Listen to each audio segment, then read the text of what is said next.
হরমোনজনিত সমস্যা পাকা পেয়ারা খান। পেস্টিড ক্যান্সার প্রতিরোধে টমেটো খান। হার্ট বা ত্বকের সমস্যা তরমুজ খান। কৃমির সমস্যা আনারস খান। পাইলসের সমস্যা পাকা পেঁপে খান। মুখের দুর্গন্ধ কাঁচা পেয়ারা খান। ডায়াবেটিস নিয়ন্ত্রণে কালোজাম খান। রুক্ষ ও শুষ্ক চুল শশা খান। হাড়ক্ষয়জনিত সমস্যায় আঙ্গুর খান। শ্বাস প্রশ্বাসজনিত সমস্যা পেঁয়াজ খান। কিডনিতে পাথর পাকা আম খান। নিউমোনিয়ায় ভুগছেন কমলা খান। জন্ডিসের সমস্যায় ডালিম খান। মূত্রজনিত সমস্যা মিষ্টি কুমড়া খান। বদহজম থেকে মুক্তি পেতে আনারস খান। কৃমি দূর করার প্রাকৃতিক উপায় আনারস। ওজন কমাতে ডাবের পানি খান। দাঁতের ব্যথা কলা এড়িয়ে চলুন। কমলা খেলে দাঁতের মাড়ি শক্ত হয়।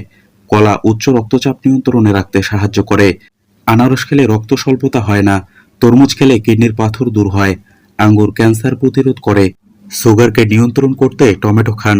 শরীরে আয়রনের ঘাটতি পূরণ করতে প্রতিদিন 3টি